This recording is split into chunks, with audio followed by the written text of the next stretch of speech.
Olá, eu sou Paula Altran e esse é o canal Que História é Essa?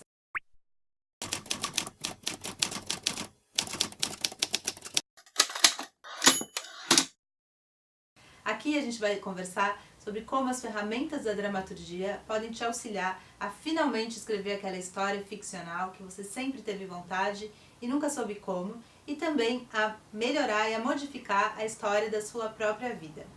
Hoje a gente vai falar sobre a estrutura de uma história. O que é exatamente a estrutura da história? Quando a gente pensa em uma história para contar, normalmente a gente pensa no o que a gente vai dizer. Então quais são os personagens, onde a história vai se passar, que personagem que vai se relacionar com quem, né?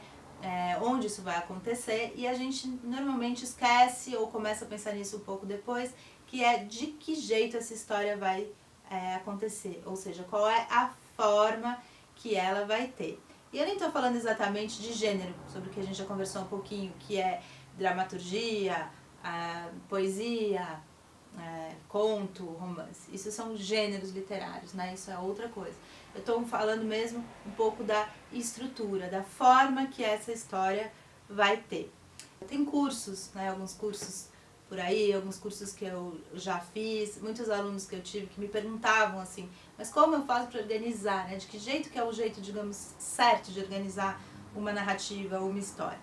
Tem uma palavra que é bem bonita, italiana, que chama canovaccio, que é a maneira, que é aquilo como você vai organizar a sua história. Então, quais são os personagens, quem que vai contracenar, enfim, conversar com quem, onde isso se passa, quais são as tramas que vão acontecendo, quais são as tramas principais, as paralelas, quase como um roteiro cinematográfico, né? Isso existe, pode auxiliar muitas pessoas, tem pessoas que fazem isso. Mas eu me lembro também do Antunes Filho, que é um diretor brasileiro muito importante, que está aí há muito tempo, com quem eu trabalhei uma época, né? Fiquei no grupo dele na dramaturgia por 3 anos. E ele falou uma frase que eu nunca esqueci, que é: se eu sei onde eu tô, todos os lugares por onde eu vou passar e onde eu vou chegar e tudo que vai acontecer, por que eu vou, né? Então eu sou um pouco mais, eu acho que isso também é uma forma de escrita, né? Às vezes você tem um sonho, às vezes tem uma imagem recorrente, às vezes você tem só uma música sobre a qual que vai te inspirar e você começa uma história a partir de uma música. Tudo isso é tão válido quanto você fazer todo o canovaccio direitinho. Cada um vai ter a sua maneira de começar a escrever a sua própria história. O que importa é aquilo que eu já falei outra vez, você soltar a mão e começar. Importa é sempre dar o primeiro passo. E aí vem então a lição que seja quem fez canovaccio, seja quem começa indo sem saber muito para onde está indo, que é a questão da reescrita. Então a organização mesmo dessa bagunça, digamos, organizada, que vai ser o início da escrita de uma história, vem com a reescrita. Então não procrastine mais, ou seja, não adie mais esse primeiro passo, que o que importa quando a gente quer escrever é começar. E depois a gente vai ter que reescrever. Para falar um pouco sobre essa questão de estrutura, eu trouxe alguns exemplos para a gente ver como a estrutura é importante em algumas histórias. A gente tem aqui um livro, uma peça do Nelson Rodrigues, você já deve ter ouvido falar, né? Um dos grandes dramaturgos brasileiros. E essa é a peça dele, Vestido de Noiva. Vestido de Noiva foi uma peça que revolucionou a ideia do teatro moderno nacional. Por quê? Porque ele tem uma estrutura muito diferente.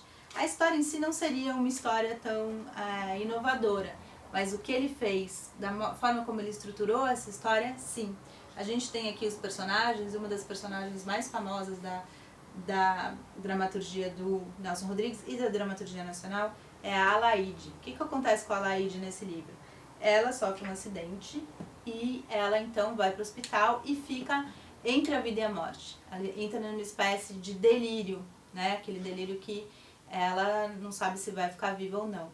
E o que o Nelson fez? Ele fez 2 planos, o plano do real e o plano do delírio. E essas coisas elas vão se misturando na peça. A gente teve uma montagem assim que foi também uma montagem paradigmática, para usar outra palavra bonita, uma montagem que ficou na história do teatro nacional e que fez isso, colocou no palco esses dois planos, né? O plano do delírio e o plano do real.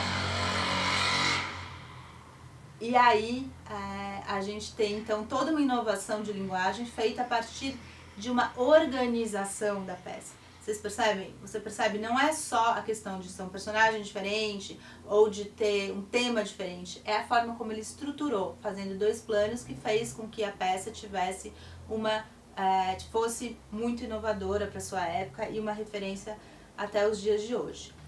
Bom, por hoje é isso. Se você tem comentários, sugestões, escreva aqui embaixo. Compartilhe o vídeo com seus amigos e amigas que também estão querendo escrever. E a gente se vê no próximo vídeo. Tchau!